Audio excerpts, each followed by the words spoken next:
but it can take hundreds of years for their memories to fade, which begs the question, are these kids staying at this school for hundreds of years in purgatory? I really enjoyed the academic setting and the general plot. I do think this book is a perfect cross between the love hypothesis and the hating game, and I liked both those things individually, so I liked them together in this book. However, there were some parts that were a bit out there, which unsurprisingly was the part about the romantic relationship with the person who eats people. I love this. I don't have much more to say about this. I have no notes. It was perfect. Hello and welcome back to my channel, or if you're new here, welcome. My name's Kat and this is a channel where I like to talk about books and ideas. And today I'm doing my September fiction reading wrap up. So I had a bit of a mixed month last month in terms of reads. I had some that I really love and will definitely become new favorites. I had some more middling ones. I had one DNF, and I also had my first ARC, which was really cool. So I'm really looking forward to telling you about these books. So we're going to start with the DNF, and that is Immortal Consequences. So this book follows 6 teenagers, or they were teenagers. It's weird. So these characters are going to a school in purgatory where they learn magic. But the catch is, because they're in purgatory, obviously they are dead. So certain people who die get the opportunity to go to the school and learn magic, and they all do have to be teenagers, and I think there's some other criteria, but it's really not important. And at the school, basically every 10 years, there is this competition of sorts, except it's not actually a competition. I think like one student gets picked and then they have trials they have to compete, and then if they pass the trials, they get the opportunity to move on to the afterlife or to stay at the school, and they get special powers, but I don't know if they like teach or if they assist the teachers or what happens. This didn't really make any sense. Maybe we find out more later, but I don't know because I DNF'd this after about 100 pages. So there were several things going on here. One is that we had 6 POVs, and I don't think we needed 6 POVs, especially because all of the characters that we were following seemed to be kind of caricatures. There was this bad boy who everyone was afraid of, although it's not really clear why they were afraid of him, because these kids are in purgatory and therefore like what is suffering or pain or whatever, like they can't feel pain and stuff, so like what is he gonna do? Why are people afraid in this place? It didn't make any sense. So that was one character. We also had a brainy girl who was the top of the class, and then we had the sharp-witted, acid-ton, sarcastic, like viper girl, and then some other characters who I really didn't care to remember. But it didn't really feel like these 6 POVs were adding anything, especially because you kept bouncing between these characters, and so it felt like the plot was moving very, very slowly, and there wasn't enough time spent with any one character to really like develop them or add interest or anything like that. So I think there was just too much going on to begin with. But also every 10 years there are these trials, and one student gets the opportunity to move on, and they get new students like once every few years. It's really rare, and so there aren't a lot of people at this school. But then if they don't have the opportunity to complete the trials, then they basically stay at the school until their memories start to fade, and once their memories fade, then they become like reapers, and they go into the ether and like ferry lost souls through the ether into the afterlife or something like that. And that is the magic that they are learning at the school. But it can take hundreds of years for their memories to fade, which begs the question, are these kids staying at this school for hundreds of years in purgatory? And I do get that like purgatory is sort of like a punishment by waiting. It's supposed to be really boring, and there's a sense of like isolation and boredom and repetitiveness and monotony that, you know, these kids are going through. But the thing is, like, what kind of magic could they possibly be learning that it's going to take them literal decades to learn? But even if it doesn't take decades to learn, are they just taking the same classes for decades or centuries? Like, I really just don't understand this world and just how anyone lives in it, because when you think about it for more than like, 2 seconds, you're just like, wait a minute, what are these people doing for all of this time? And they also can't like leave the campus. The campus is surrounded by this like dark forest, which is the home to some kind of like soul-sucking power source or something like that. And so they're kind of confined to this place, repeating school, which I guess would be a kind of purgatory.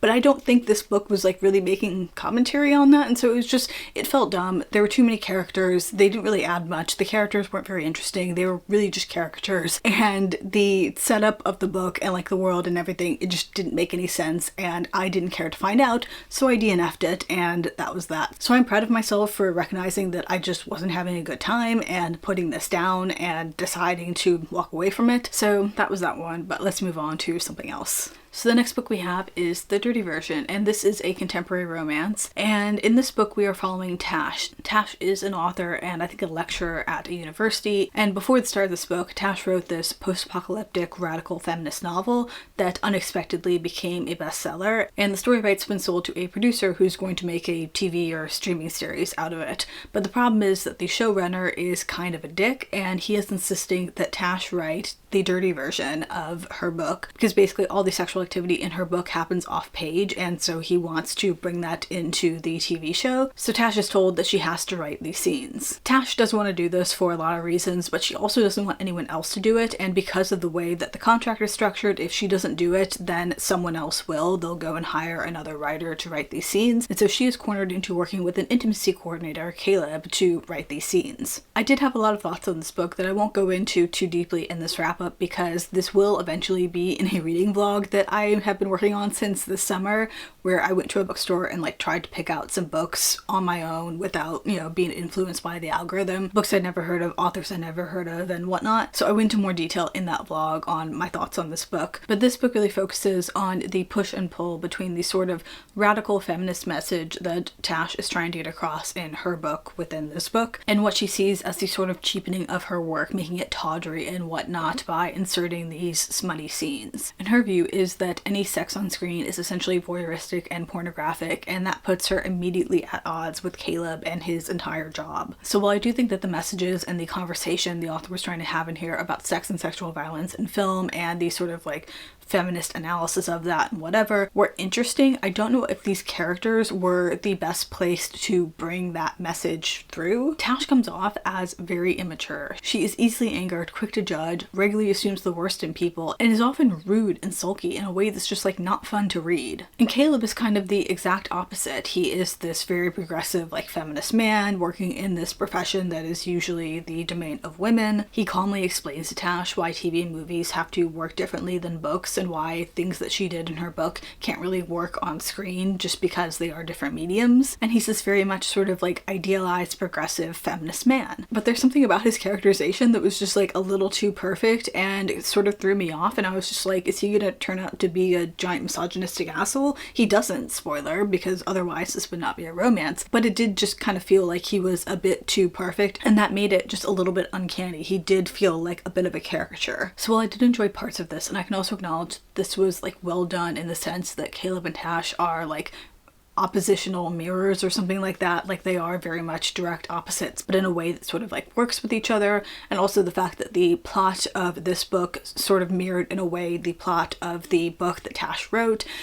There were well done things in here, and I think that the conversations the characters were having were interesting, some of the struggles that they had were interesting, and they were good characters. But I just did get very annoyed at Tash for just being so immature. I got really sick of her, and I think that is kind of a personal preference thing in terms of that sort of character that just rubs me the wrong way. And to be clear, the author was very aware of her flaws. They were very clearly written as flaws. So I understand that this was all very intentional, but it just wasn't fun to read, and I don't know if that sort of character best served this specific message that the author was trying to get across. Also, from a sort of story standpoint or a character standpoint, this book is only about 230-ish pages, and I don't think that the author did a really good job in that time of building up chemistry between the characters, which is kind of essential for a romance. It did kind of feel like their relationship building and their bond and their chemistry or whatever was built in a sort of montage style. And so speaking of things that don't translate well between different mediums, montage style works really great in TV and movies, not so great in a book. So now, having been removed from this for a few weeks, I do think that it was an okay book. I just didn't get on with the specific character flaws that Tash had and the kind of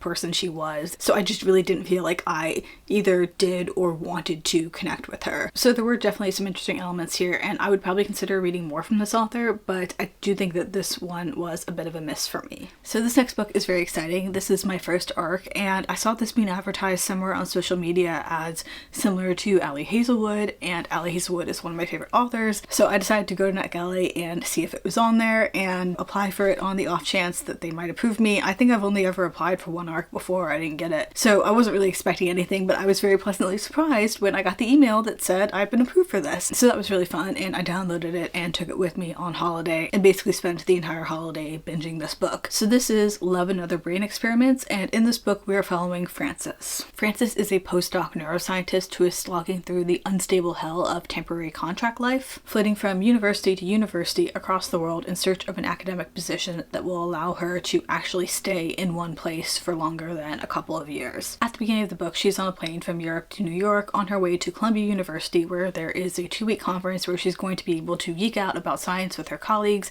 and hopefully make some connections and maybe get herself a permanent position. But she's a bit nervous about this because Columbia is where she did her PhD and where her ex-boyfriend works in a tenure track position, and he is the one organizing this conference. So he's obviously done better career-wise than she has, and she is kind of dreading going back to face him at their old stomping ground. While she's on the plane, she meets another scientist who's on his way to this conference, and they're getting along when she finds out that he is actually her academic rival, and he has done some shitty things professionally to her in the past and made her life very unpleasant. And through some circumstances, when they both get to this conference, people assume that they are dating, and she basically asks him to go along with it for reasons, and so they have this whole like fake dating relationship throughout the length of this conference. So I did like this generally. I think the characters were good, the rivals to lovers was good, but there were a few things that were a bit too convenient, like the fact that she sat next to this guy on the plane and was like talking to him for a while before she realized that he was this guy who she hated. Like, he was someone that she had corresponded with over email and social media many times, and she had never looked up a picture of this guy, which like many academics have online, not to mention probably social media profiles and stuff. So she didn't know what this guy looked like and literally didn't realize that she was sitting next to him until he like told her his name. That just felt a little bit ridiculous and required some suspension of disbelief, but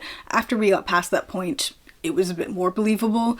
But yeah, the setup was just a bit odd. But I felt like both of their characters were quite well fleshed out. She was stubborn almost to a fault. She really didn't want to be seen as potentially sleeping her way to the top, and so their whole fake dating thing was very fraught with that worry, and that was partially what imploded her relationship with her ex. And then the love interest, Lewis, was this former rich kid with daddy issues who was maybe a bit emotionally dumb, and there were parts of his character that I'm wondering if they were pointing towards a very slight like neurodivergence, because when you read some of the things that he had done that like fueled their rivalry and her hatred of him, there were things that he did that were perhaps supposed to be motivating, but she took them as an attack. But I did really like their dynamic and the way that they worked with each other through the sort of like fake dating part of this. I really enjoyed the academic setting and the general plot. I do think this book is a perfect cross between the love hypothesis and the hating game, and I liked both those things individually, so I liked them together in this book. However, I will say that while I had a good time reading this book, I don't think it really stood out to me in terms of contemporary romance, but I would definitely recommend it if you were a fan of Ali Hazelwood, especially if you like contemporary romances in academic settings. I think this is a good one, and I'm looking forward to seeing what this author does in the future. So for our next book, we're going back into the fantasy space, and this book I think is technically fantasy, but it does kind of like veer a little bit into sci-fi, and so this is Voidwalker. So in this book, we're following Fee. Fee is a smuggler in this interesting world in which there are these different planes, and there are bridges between the planes, and surrounding the planes and the bridges is just this void, and the way that you get from a plane to a bridge is through these like curtains, and so it's like a portal sort of thing, but only certain people can see the curtains, and Fee is one of them, which is what makes her a great smuggler. So this world has this like portal dimension thing going on, and the ability to like go through a curtain and end up in a completely different place a lot faster, and it's quite cool. I liked it. I like the world. But the plot of this book centers around a coup that Fee unwittingly becomes a part of when she takes on a job to smuggle something into the Capitol building of this province that she lives in. So in this world, humans are ruled by these creatures called Daeri.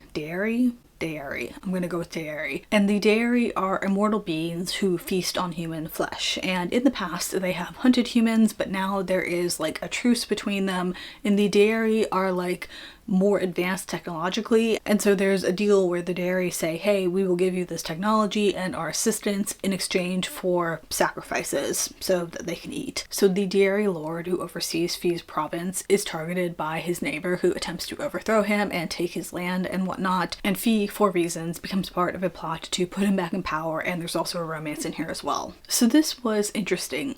I liked it, and I liked the story and the characters and everything. I think that there was an interesting story going on here and some interesting characters and some interesting themes that the author was trying to play with. However, there were some parts that were a bit out there, which unsurprisingly was the part about the, romantic relationship with the person who eats people. So I'm really not sure how I feel about this, because on the one hand, I don't think that the author is necessarily trying to make a commentary on like vegetarianism or anything like that, because like the way that this world is set up, it is very clear that the dairy have to eat people. They can't eat other animals, and obviously if you are eating people, like, you know, human flesh, then that's not going to be something people survive. It's not like vampires where there are perhaps people who are willing to sell or donate their blood. Like, this is a system where someone has to volunteer to be killed. I think it's at least once a week that they have to eat. So I think like once a week is a normal like feeding schedule, and once a month is like a stretch. And so you have between 12 and 52 people who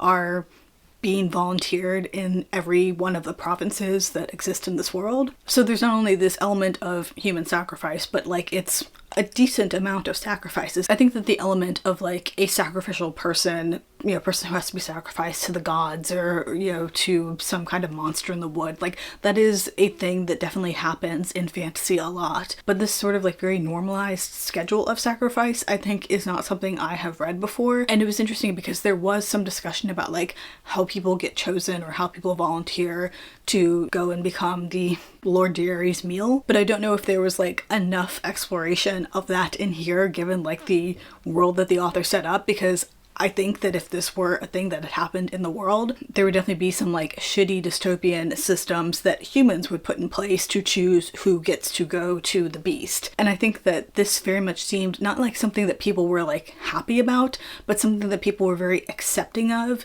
in a way that was like not as dystopian as it probably should have been. I don't know. It was interesting. There will be more books in this series, so I'm wondering if like we'll get more insight into the sort of ways that people like choose who is going to be the sacrifice. And also, to be clear, in this world people did like try to rebel and, you know, not have this happen, but those rebellions were put down swiftly and brutally. And so like this is kind of something that people have learned to live with after trying to, you know, get away from it. But I'm just thinking that still this is a very kind of interesting system, and it was also an interesting choice for the author to make this a romantasy and have the, you know, flesh-eating monster be the love interest, even if he was kind of like reluctant and, you know, he was only doing it because he had to. But still, it was just a weird choice for the author to make, for like this to be the thing, because I think most people can sort of like accept vampires because they don't usually like kill their food, or they have the option usually to not kill their food. But like in this case, they have to eat people and they have to die for that to happen, and it's just a bit like, why? Like, I really do wonder why the author chose this particular sort of like monster as the center of this world. Okay, so I just wanted to like intercede here. I am currently editing the section, and I was clearly having trouble like on the video talking about like what it was about this book that kind of like slightly rubbed me the wrong way, even though I generally enjoyed like the characters and the plot and whatever. There was just something about it that felt a bit off, and I think I can kind of like give an example of what I'm talking about. So we have in this world the dairy, and they eat people, and like they have to eat human flesh. That is a requirement for their diet. They can't eat animals, whatever. And this is very much explored and like a problem and a dilemma. And it's also a thing that's like standing between Fee and Ansel, who is the dairy, in terms of like their relationship. Like they can't get around this, and there has to be a way for him to like not kill and eat people, and they resolve that. But anyway, it's a thing that they have to accept in the past. But the thing that kind of like rubbed me the wrong way was this sort of normalization of the fact that he had to eat people in order to survive, which I don't know if that really worked very well, like given everything we know about everything. So the example I'm thinking about is Fee and Ansel, who is the dairy, Lord Dairy, whatever, that they're trying to put like back in office and power or whatever, because the person, the dairy who's going to take over, who's like trying to take over his province, is going to be worse for everyone, and so they want to put him back in power because he is like the lesser of two evils. So Fee and Ansel have been staying in her cabin in this like, you know, snowy wood for some time while they plot to get him back in office power or whatever. And her brother is helping with this, and her brother like lives elsewhere in the town, and her brother finds out that like Ansel has been staying at her place and that they have been becoming like physical, like intimate, whatever. And her brother goes into like protective older brother mode and is like, I'm worried that you're going to eat her. And Ansel says something along the lines of like, only if she wants me to. And I'm just like, dude, no, because like I don't know if this like play on words, like I understand what the author was trying to do there with that line. I understand that it was a double entendre about the various ways that he could eat her and like whatever. But also, I don't know if that sort of like joke works if one of the ways that he could eat her is like horribly horrific and involves her dying and him eating her flesh. Because I feel like through most of this book, the author has been treating Ansel and like the Diary in general like they're vampires.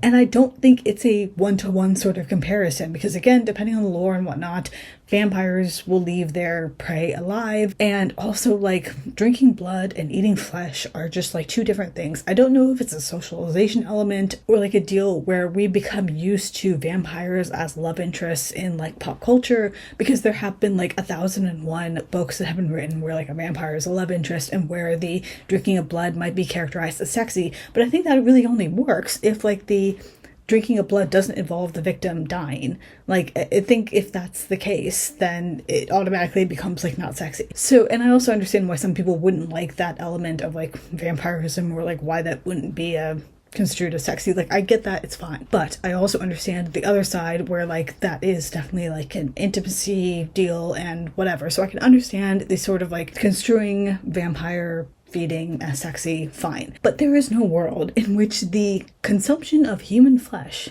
is sexy or can be construed as sexy. And so that sort of like play on words about the various ways that he could eat her doesn't really work in this context, because it's like not cannibalism technically, I guess, because he's not human, but also like it's not in any way sexy. I'm sorry, it doesn't work. And obviously he wasn't saying that he was going to eat her flesh, but also like it feels like there's almost like a cheapening of the fact that he had to eat people. And there are like times in this story where he meets people who lost relatives to his diet.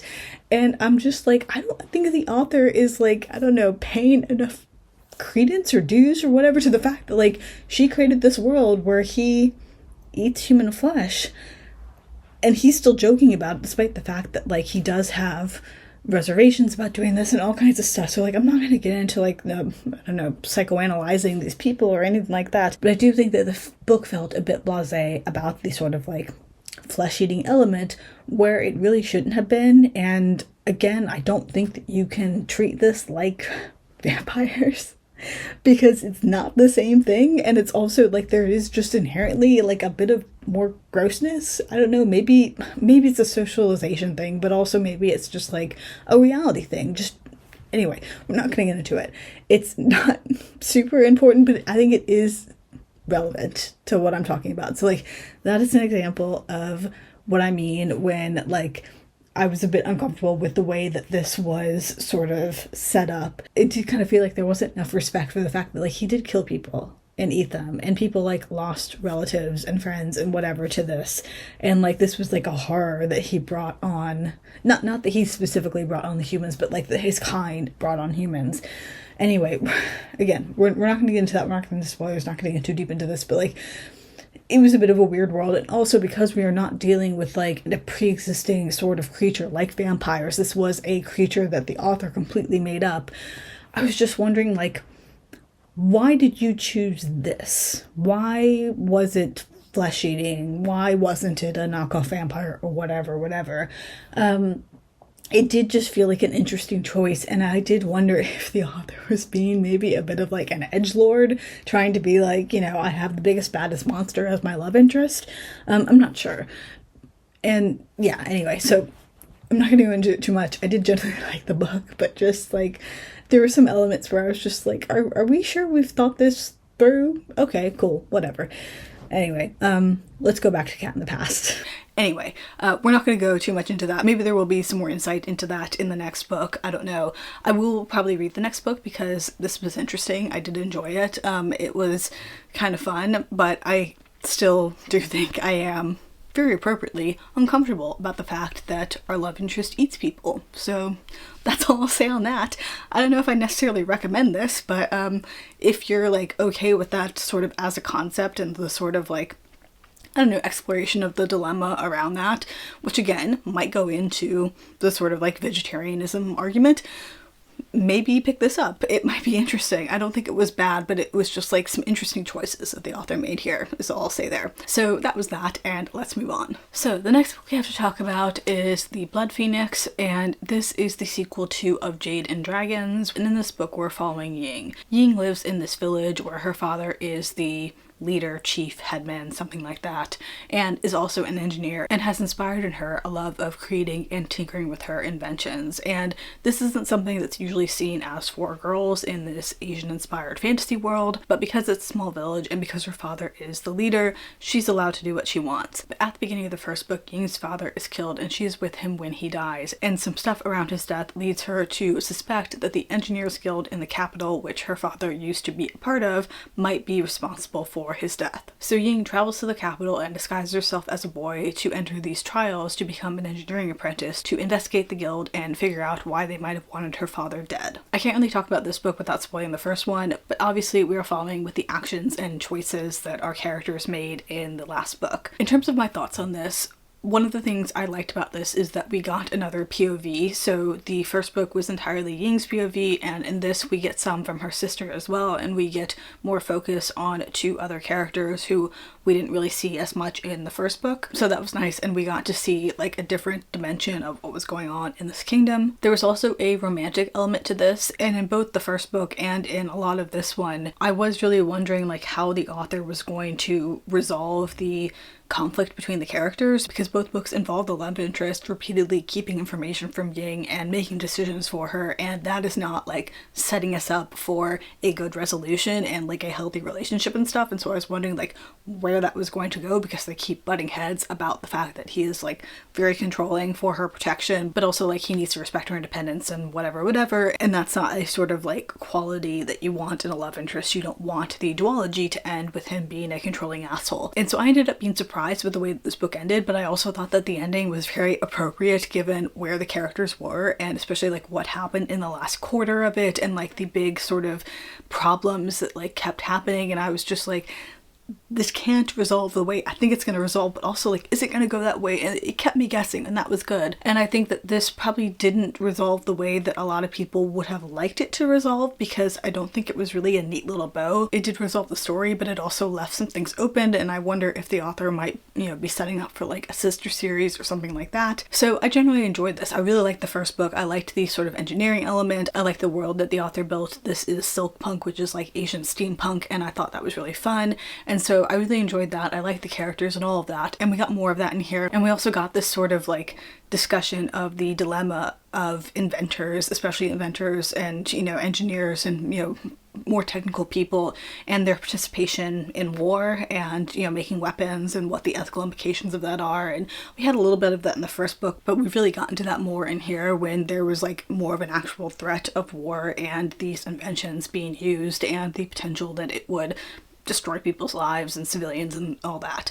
So this was really interesting. I really enjoyed the story. I liked the way it ended. Again, I don't want to give any like spoilers away. I do really like this duology. It's fun. I think it's YA, and so it's a nice easy read, and it's a finished duology now. So if any of that sounds interesting, I would highly recommend this, and I really enjoyed this one. So the next book we have here is, I think, a book internet favorite, and I'm really glad I read this month. This was really fun, and I think it very much deserves the hype it gets, and that is City of Brass. So this book follows Nari. Nari is a con woman living in Cairo with dreams of becoming a healer when she accidentally summons a djinn and ends up being hunted by monsters. The djinn saves her and tells her that the only place she'll be safe from the monsters is this mythical city of Davabad. And he basically kidnaps her and pulls her along on this journey to this magical city. In Davabad, Nari learns more about her parentage, that the human myths and legends around djinn might have some truth to them. When she arrives, she also meets Ali, who is the second son of the king and destined to become the captain of the guard for his brother, who is the crown prince. And Ali is uncomfortable with the fact that people with Deva and human blood, also called Shafit, I think, are treated as second-class citizens in his city. So he ends up getting involved with this radical group who want to change things, with the understanding that if his father finds out, he is likely to be executed for treason. This book is about identity and power and standing up for what you believe in, and is set in this beautifully atmospheric Middle Eastern inspired setting. I love this. I don't have much more to say about this. I have no notes. It was perfect. I really enjoyed the setting. I really enjoyed the characters. I really enjoyed the like magic system, all the stuff that the author created. This is my second book that I've read from S.A. Chakraborty, and I'm really excited to read the rest of this trilogy. I just had such a good time. So if you have not yet picked up City of Brass, I would highly, highly recommend it. It is so good, and I have like an entire shelf that is just off camera of Middle Eastern and South Asian inspired books, and this has made me want to read more in that space because this was just really fun and also a little bit different than a lot of the books that I read. But it was a very rich world, it had really good characters, and it kept me guessing the entire time. Still not sure what's going to happen, but I really, really enjoyed this. And so if you have not yet picked up this trilogy, I would highly recommend it. And then the last book we have to talk about today is The Irresistible Urge to Fall for Your Enemy. And apologies in advance if I end up blinding you with this cover. I'm trying really hard to be mindful of where it is in relation to the light. So anyway, this book follows Orion and Osric. Orion is a researcher and a healer, and Osric is an assassin. And in this world, there are different guilds that obviously specialize in various professions, including healing and assassination. But obviously, because of Orion's profession, she is not a fan of Osric's guild, and usually people in the healing guild will refuse to treat people in Osric's guild because they kill people for money. However, when our story starts, there is a sickness going around, a pox that only impacts children, and Orion's order is being flooded with these victims, and they are trying to get funding to make an inoculation, but they're not able to get anything out of the various governing bodies. At the same time, Osric learns that his magic system is deteriorating, and he's basically dying of this incurable disease. So he makes Orion an offer that she can't refuse. He will give her the money that she needs for this inoculation if she agrees to try to treat him. So pragmatically, she takes the deal, and they start meeting to try to heal his magic system. I won't go too much into this because I am covering this as part of a reading vlog, and I went into more detail there, but I really enjoyed this book. I think that the tone of the narration of this was really good. It was very sarcastic and snarky. This was dual POV, and both of the characters had a sort of snarkiness to them, but they were also like very distinct voices, and so just the overall tone was really good, and the way they worked together was really good, and I just really, really enjoyed this. It was laugh out loud funny and just very well done. The world the author built was very interesting as well. It was a bit absurd, but I also think that that worked for the story. It was kind of a story where that was meant to be absurd, but it just made it a fun time. This is a romantasy, and so obviously there is an enemies to lovers element here. She thinks that he's an immoral bastard, which he fully admits to being, and he thinks that she's a goody two-shoes, but obviously they both need each other for something, and so there's this forced proximity, and it's really fun. They have great banter, they snipe at each other a lot, and it just makes for a lot of like really good sort of like relationship building and chemistry and all that kind of stuff. This is also very much a slow burn, and it does it very well. It doesn't feel like the relationship or the chemistry or anything is forced. It builds very organically, and it makes it a lot more realistic, especially given where these characters started out and their personalities and everything, and how they end up being like very, very, very slowly drawn together and finding commonalities and all that kind of stuff. This is one of 3 books that have recently been published that started out in the realm of Hermione fanfic. I don't think that this book was one that was adapted from a fanfic, but the author has a history of writing Hermione fanfic, but it's obvious that the author did take some inspiration for the characters. However, I do think that the world is very different from the Harry Potter world, and these characters are very different from Draco and Hermione. I think that they're very much their own original people, and so I think that the author did a really good job at creating this world, creating these characters, creating their chemistry, their dynamic, all of that. And I don't think that I would have connected this to Harry Potter just from reading it without having known that the inspiration was there, if that makes sense. So ultimately, this was really great. This, I think, is the start to a series. I don't know how many more books there are going to be, but I will definitely be picking up the next one. I really enjoyed this. It had such a great tone, such great characters, interesting world. I am also interested to see where the plot goes because it was setting up a bit of a like political plot. There was stuff going on in the kingdoms, and there was a reason that